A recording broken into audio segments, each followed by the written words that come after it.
So, kamusta po mga ka-Streetwise? Ako po si Takeru Miyamoto at welcome po sa aking munting channel. So, mga kababayan, ito. Alam nyo, no, sa dinami-dami po ng tao na pwedeng magsalita ng bobo kayo, kay Sara Duterte ko pa talaga narinig. O, di ba? Actually, kapag may nagsalita na, ito example For example, si Miriam Defensor Santiago nagsalita, mga bobo kayo. Medyo katanggap-tanggap eh. Kuna, excuse me. Kunari ako. Rest in peace pala kay Miriam, Rest in peace tayo kay Miriam Defensor Santiago. Kunari ako. Sabihan ako ni Miriam na bobo ka, Takeru. Okay lang. Si Miriam naman yun, matalino naman yun eh. Yun nga lang mga kababayan. So, dinami-dami po na pwede magsalita ng bobo kayo. Kay Sara ko pa talaga narinig.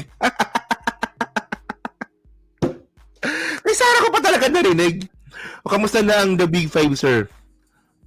Oh, ang alam ko podcast ang ipapalit.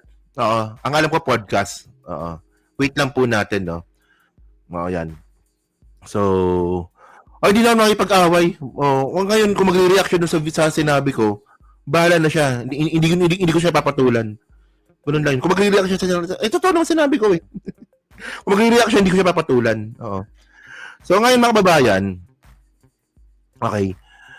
Tinanong niyo sa dinami-dami po na pwede magsalita po ng bobo, kay Sara ko pa talaga narinig. Alam niyo, yun ang nakakainis eh.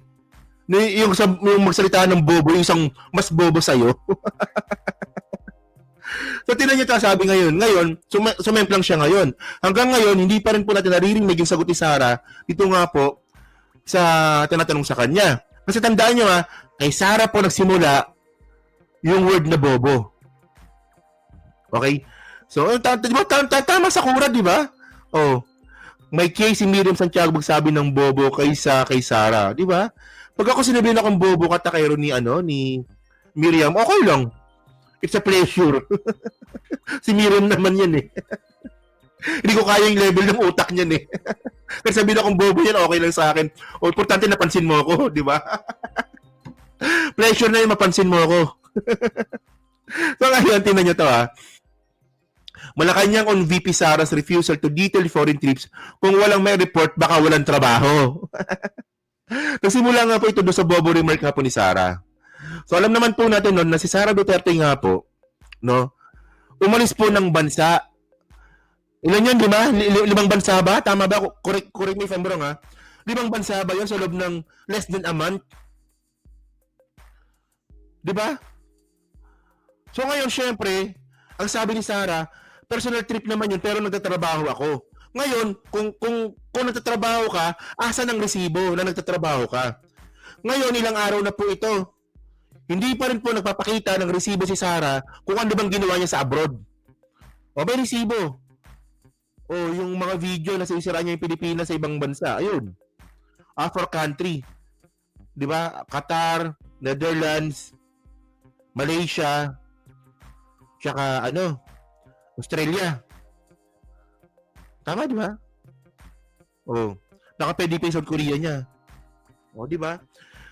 So, tinan nyo to So, sabi pa dito. Mukha talaga ni Sara, no? Actually, kamukha siya ni Fiona, no? Talagang talagang may may talaga, no? May resemblance. So, sabi dito, no? Communications Undersecretary Claire Castro gave the statement days after the Vice President called Palace officials stupid. Stupid nga, di ba? O bobo. For urging her to publicize details of her recent trip to Malaysia and Australia. Di ba? Alam mo, no? Ganyan po talaga. Pag si Sara po naging presidente, ganyan po mangyayari dito.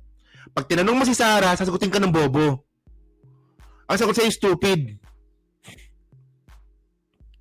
Di ba?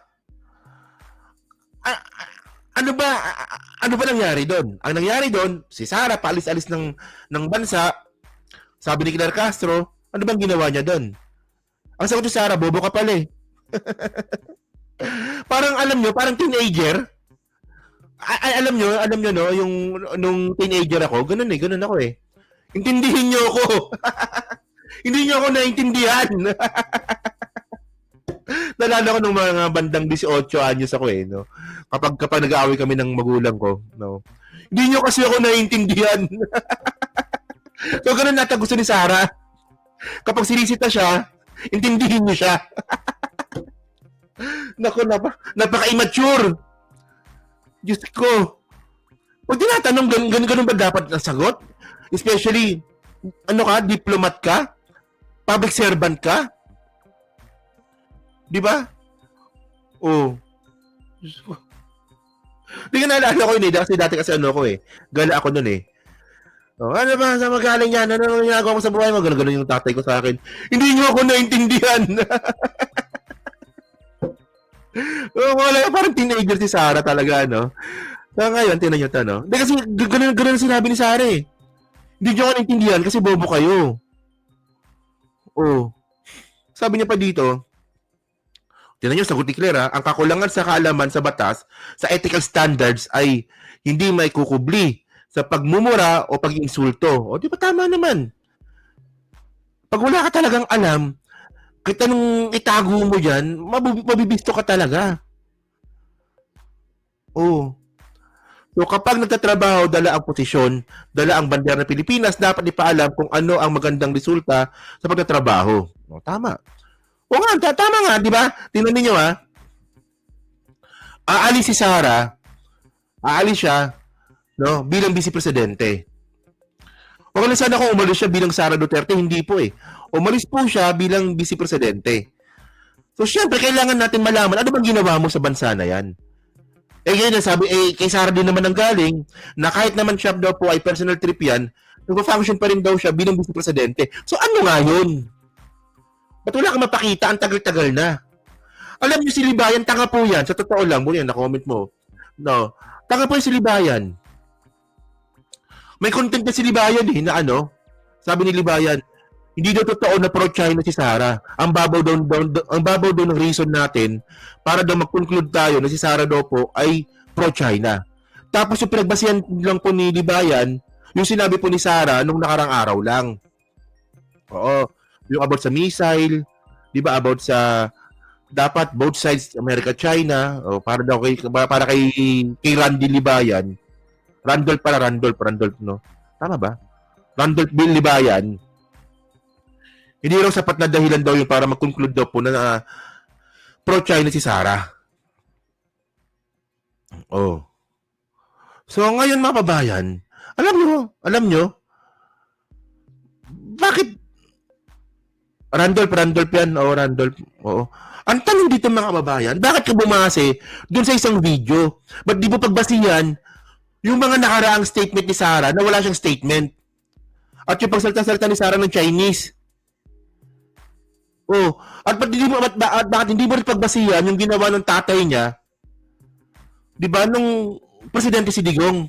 At bakit hindi mo rin pagbasihan yung partnership ng Davao City sa mga ibang probinsya ng China? 'Di ba? Sumasakit ang ulo ko kay Liban pag pinapanood ko yun eh. Sabi niya, hindi naman ako DDS eh. Pero ba't ganyan ka magsalita? Napaka-undenial mo. Alam niyo,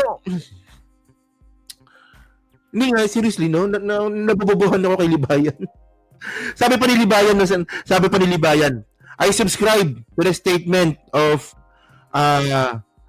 Francis Tolentino. So ano yung subscribe ni Libayan? Na dapat daw po yung impeachment trial matapos hanggang June 30. Sabi ko, impeachment trial? 7 articles of impeachment? Matapusin ng 3 linggo? Libayan, sigurado ka?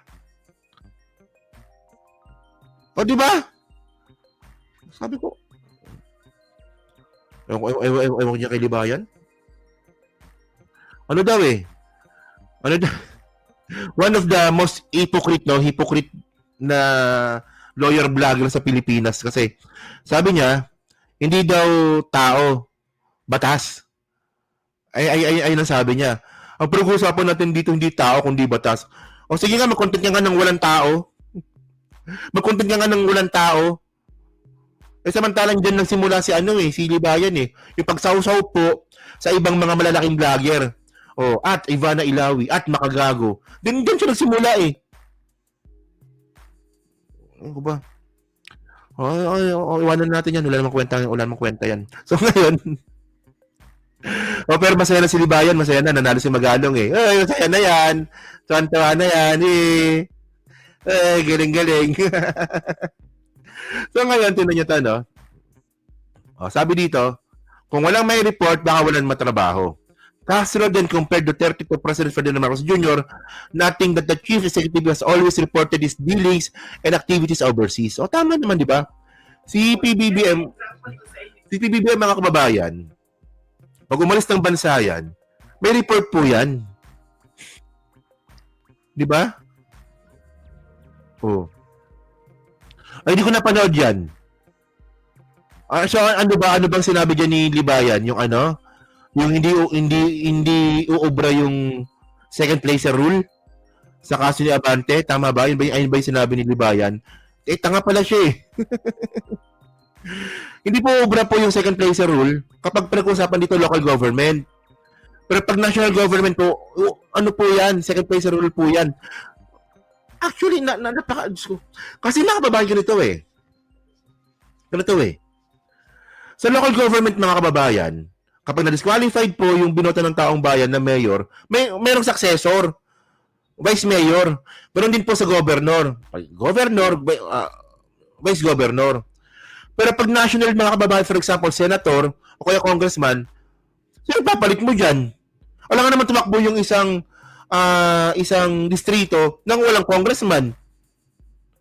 Patawarin niya si Libayan eh, no? Di ba? Basta lang talaga may ilusot eh, no? Ako dyan? So ngayon mga kababayan, ito ito yung sinabi ngayon ni Sara. Doon nyo to, no? Saan na ba? Ito, sige. Ko sa inyo na bobo talaga. Diba? Hindi nga official. Bobo daw talaga. Vice Congressman. Libayan Constitution. Wala yan. Libayan Constitution. Okay yung libayan. Gawa ka ng sarili mo Constitution, no? Vice Congressman. Yan yung example ko sa inyo na bobo talaga. Diba? Hindi nga official business yung... Kasi...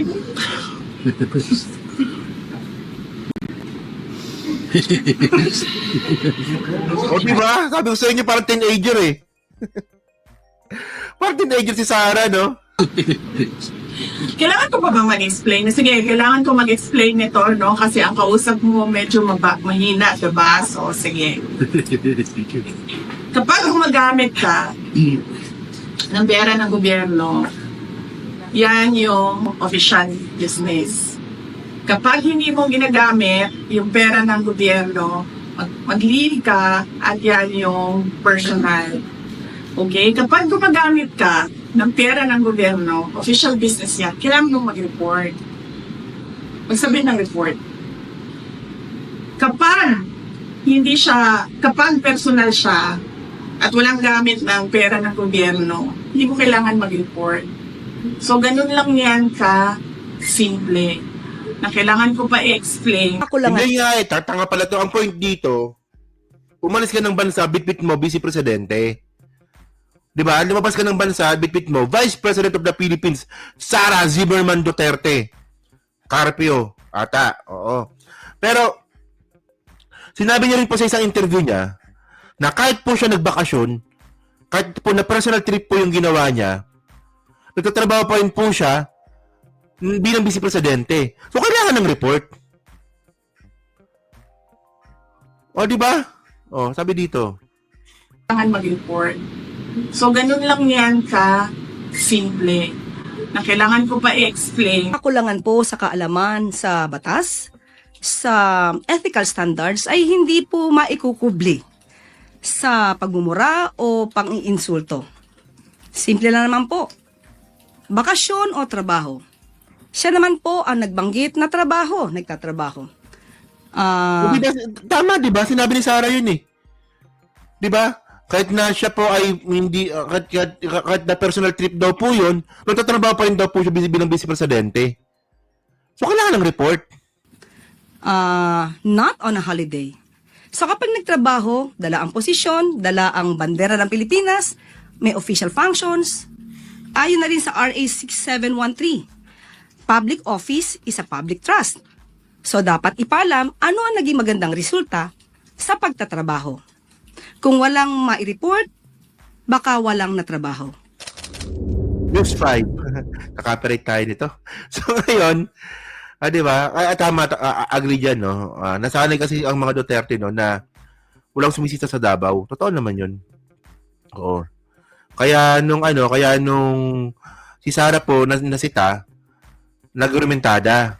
Tama, di ba? Kasi, tinanong nyo, di ba? From the start kasi naman mga kababayan, alam naman po natin, no, na si Sara Duterte, no, she is born with the silver spoon in her fucking mouth. Di ba? Ganun eh. Pinanganak po si Sara na na talagang binigay sa kanya lahat. Oh. So, ganyan pa pinalaki si Sara eh. Spoiled brat nga yan eh. Hindi siya sanay ng sinisita eh. So, nung nasita, first time niya nakakaramdam ng paninita sa kanya, hindi niya alam kung paano i-handle. Hindi niya talaga alam eh. Kasi kung politiko ka talaga, mga kababayan, alam mo na dapat yung mga ganyang klase mga bagay. Na pag ako, ganyan, alam ko na dapat na yung postura ko, alam ko yung sasagot ko, pero wala eh. Diba? Pinanganak si Sara na may pera. O, diba? Oh. So ngayon, mga kababayan, tandaan po natin, ito po yung ito po yung sinabi ni Sara eh. Oh. Statement. Kita nyo, di ba? Vice President Sara Duterte is currently on a personal trip to Australia and will be attending the Free Duterte Now rally scheduled for June 22, 2025. So dito, personal trip. Tapos, actually, siya rin yung umamin eh. Di ba siya rin naman yung umamin na wala siyang ginawa sa Australia eh. Kundi umattend lang sa Free Duterte Now eh. Ayan oh. Personal trip. Oh. Tapos siya rin naman yung nagbanggit, di ba? Na nagtatrabaho daw siya sa Australia bilang vice presidente. So, nasaan? Nasaan? At mga kababayan, ang pinakamalaking tanong ko dito sa mga DDS, ito yung di ba gusto ng mga DDS na maging presidente si Sara in 2028? Di ba? Ayan eh. Ayan ang gusto ng mga DDS eh. Si Sara maging presidente ng Pilipinas. Ang gusto ko nang talagang sagutin nila, anong nagawa ni Sara? Ano yung magandang nagawa ni Sara na tumatakbo nung siya po ay Deputy Secretary? Kahit nga pagiging mayor, wala nga siyang ginawa eh. Alam niyo kung bakit? Kasi po, pinagpatuloy niya na po yung ginawa ni Digong. Di ba? Kinuha ni Sara yung Davao City na develop na. So wala. Wala siyang ginawa bilang mayor. Continue niya lang. Pero kung gusto niya maging presidente nga po si Sara, anong nagawa ni Sara bilang Deputy Secretary? Actually, sa pagiging Deputy Secretary, pangalan mga kababayan, palpak na, paano pa kayo naging presidente ng Pilipinas to? Tree planting? Trabaho ba ng vice president yung tree planting? Tapos tree planting yung pera ginawa pa sa confidential fund. Di ba, Ma'am Hermes, di ba? O sige, sabihin ng mga DDS, sige, tree planting. Oh. Pero yung tree planting niya, kinuha sa confidential fund. Anong susurveillance mo sa puno? Di ba, sis ko? So ngayon mga kababante na nyo to, no? Ito nakita ko to eh. A closer look, Sara Duterte's learner-related accomplishment as Deputy Secretary. So ito po na-publish nung nag-resign nga si Sara bilang Deputy Secretary. So nung una, yung matatag curriculum na palpak. Di ba wala na, di ba? Yung matatag curriculum, wala na. Binasura na yung matatag curriculum eh. No? Baka na-amend na nga siguro yan eh. O tapos yung isa pang malupit, Catch-up Fridays. Tingnan di ba? Ang ginawa ni Sara, Catch-up Fridays, palpak din. Wala talaga siyang ginawa sa DepEd na maganda. As in, wala. Oh. Tapos sabi pa dito, Duterte also noted that during her term, DepEd established the first mental health and wellness unit. naniniwala ba kayo na na-establish po ni Sara Duterte yung first mental health sa mga eskwelahan? Eh, siya nga mismo may problema sa mental health issues eh. Siya nga mismo may mental health issues, tapos sabihin niya, na-establish niya yung first mental health wellness unit sa DepEd. Parang, wala, di ba? Wala talaga eh. Oh. Wala eh. So yun mga babayan, actually no, ang naalala ko lang po talaga kay Sara, puro kapalpakan sa DepEd. Ano yon? O yung yung go student kay Sara yan. 'Di ba? Go student kay Sara yan eh. Isipin niyo ganun po katanga si Sara. Naniningil po yung mga private schools ng bayad po sa DepEd sa mga estudyanteng multo. Oh. Tapos po yung pag-hostage nga po sa kagamitan nga po ng mga ng DepEd sa warehouse, kay Sara din po 'yan. Oh, tapos yung nagkakaltas po ng PhilHealth at saka pag-ibig hindi. GSIS sa mga kasi public schools, 'di ba? The teachers. Oh, kinakaltas, hindi hinuhulog. Kay Sara din po 'yun. 'Di ba? Ang dami palpak ni Sara. So, ang tanong nga natin dito, no, so dami po ng mga DDS na gusto maging personal si Sara, hindi po nila masagot ng maayos kung anong nagawa ni Sara sa DepEd nung siya yung secretary. Kasi nga, bobo nga eh. So, ayan na. So, kayo po, ano po masabi nyo nga po dito sa sagutan po ni Claire. Ni UC Claire tsaka ni Sara Duterte. Na siya pa talaga nagbanggit no, na bobo daw. Tree planting para sa confidential fund, no? Di ba? So, yun. So, yun, no? So, palpak win si Sara Sayan, di ba? So, yun, so, pag-comment lang po sa baba, binabasa ko pong lahat yan. At syempre, dyan po sa Team Replay, pa-like, pa-subscribe, hindi makalabisan, pa-share na rin po ng video po na to, no? So, thank you mga kababayan. And then, may isang topic, ito yung pinaka-topic ngayon natin.